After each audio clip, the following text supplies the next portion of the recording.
الله وبركاته. الحمد لله رب العالمين، الصلاة والسلام على رسوله الأمين وعلى آله وصحبه أجمعين، وبعد.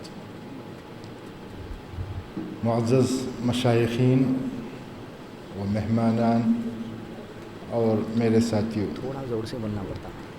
ٹھیک ہے. جی. الحمدللہ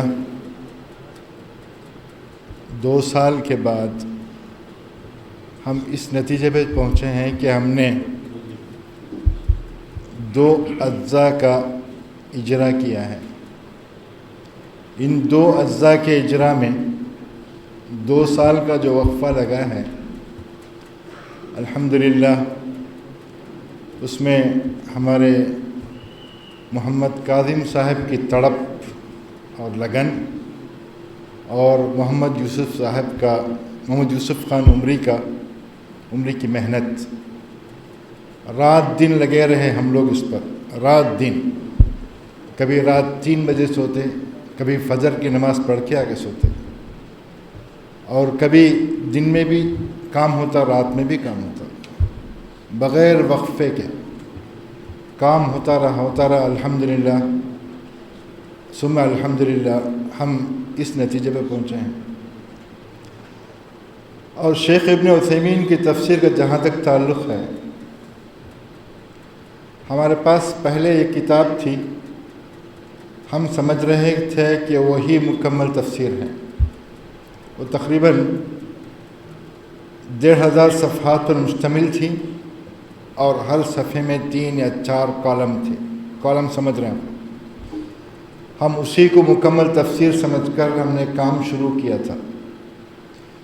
جب سورہ آل عمران پہنچے تو وہاں تقریباً 20-25 آیتوں کی تفسیر مفقود تھی اس کتاب میں. تو وہاں سے ہمیں پتہ لگا کہ یہ کتاب صحیح نہیں ہے. تو اس کتاب کو ہم نے چھوڑ دیا، اور دوسری کتاب جو نیٹ پر موجود ہیں، شیخ ابن عثیمین کی تفسیر کی جو کتابیں ہیں پوری نیٹ پہ موجود ہیں. تو ہم نے تمام کتابوں کو ڈاؤن لوڈ کیا، اس سے ترجمہ کرنا شروع کیا. تو چنانچہ ہم لوگ اب سورہ مائدہ شروع کر رہے ہیں، اور سورہ بقرہ ہو گیا، سورہ الف لام میم، سورہ بقرہ، سورہ آل عمران، سورہ نساء، تینوں مکمل ہو چکے ہیں الحمدللہ. اور سورۃ المائدہ شروع کرنا ہے. اس کے ساتھ ساتھ سورۃ الکہف، سورۃ السجدہ اور سورۃ الزخرف، یہ تمام صورتیں الحمدللہ ترجمہ ہو چکی ہیں. تو مشکل یہ تھی کہ تفسیر کو ترجمہ کرتے وقت مشکل یہ تھی کہ شیخ کی تفسیر کسی بھی کتاب میں نہیں ملتی. شیخ کا اپنا انداز ہے. کہیں کہیں جب ہم پھنس جاتے تھے تو تفسیر کی تمام کتابیں چھان لیتے، مگر شیخ کا نقطہ جو ہے ہم لوگوں کو سمجھ میں نہیں آتا تھا. اس کے لیے ایک آیت کا اور ایک تفسیر کے ترجمے کے لیے کئی دن لگ گئے ہیں. اس کے نتیجے کو پہنچنے کے لیے کیا کہنا چاہتے ہیں اور کیسی عبارت ادا کی ہے.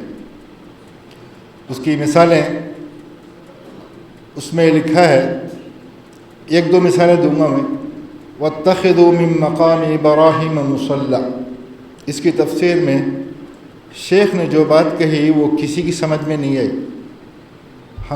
ہم لوگ علماء کے پینل ہیں، اس میں کسی کی سمجھ میں نہیں آئی. اللہ تعالیٰ کا احسان تھا. اللہ تعالیٰ جب اس کا کام کرتے ہیں تو القاء کرتا ہے، اللہ کی طرف سے جو ہے مدد ملتی ہے. اللہ تعالیٰ نے بعد ایسے غوامض جو ہے ہمارے سامنے کھول دیے. اتنی خوشی ہوتی ہے کہ اللہ تعالیٰ نے ان چیزوں کو سمجھنے اور سمجھانے کی ہمارے اندر وہ طاقت رکھی ہے. اللہ تعالیٰ بس ہمارے اس کام کو قبول فرمائے. دوسری بات یہ تھی کہ شیخ ابن عثیمین کی تفسیر معمولی تفسیر نہیں ہے. اس میں نحو، صرف، ادب، بلاغت، حدیث، جتنے فنون ہو سکتے ہیں تمام کو شیخ نے جمع کیا ہے. ان تمام فنون کو ان تمام فنون کا جاننا ایک اور بات ہے، ان تمام فنون کو اردو میں ڈھالنا، وہ اصطلاحات اور اس کی مشکلات جو ہیں اور ترجمے میں پیش آنے والی جو عبارتیں ہیں تاکہ عوام الناس کو سمجھ میں آئے، یعنی علماء کی سمجھ میں صرف اشارے کافی ہوتے ہیں، عوام الناس کو سمجھنے والے جو عربی سے ناواقف ہیں ان کو سمجھانے کے لیے جو پیرائے اختیار کیا گیا ہے اس کے لیے کافی رد و بدل کی گئی ہے جملوں میں، پھر بھی ترجمے کا لحاظ رکھتے ہوئے بعض چیزوں کو ایسے ہی رکھ دیا گیا ہے۔ یعنی میں سمجھتا ہوں کہ اس کو سمجھنے میں عوام الناس کے لیے بھی کوئی مشکل پیش نہیں آئے گی۔ ابن عثیمین کا جو نہج ہے، جو طریقہ ہے جو انہوں نے اختیار کیا ہے تفسیر میں، اس کو سمجھنے کے لیے پہلے آپ سورہ فاتحہ پڑھ کر دیکھیے۔ سورہ فاتحہ میں جس طریقے سے وہ سمجھاتے ہیں آیتوں کو، اس میں اندازہ لگ جائے گا کہ شیخ کا طریقہ کیا ہے۔ آگے بڑھتے جائیے، ایسے آپ اس تفسیر میں گم ہو جائیں گے، تفسیر میں آپ کا دل لگ جائے گا، نہ آپ کو بھوک لگے گی نہ پیاس لگے گی۔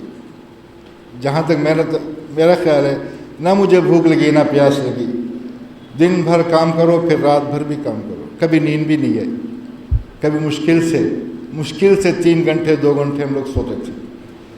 تو اللہ تعالیٰ کا بہت بڑا احسان ہے، اللہ تعالیٰ نے ہم کو اس لائق بنایا، اور ہمارے برادرم محمد کاظم صاحب اور محمد یوسف خان صاحب کی انتھک کوششیں تھیں کہ اس کو منظر عام پر لایا جائے، اور اللہ تعالیٰ نے ہمیں اس کام کو کرنے کی ہمت دی اور حوصلہ دیا۔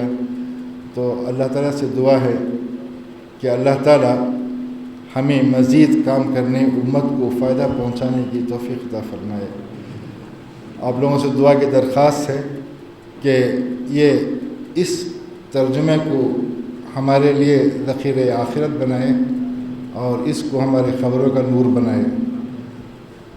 وآخر دعوانا الحمدللہ رب العالمین۔ السلام علیکم ورحمۃ اللہ وبرکاتہ۔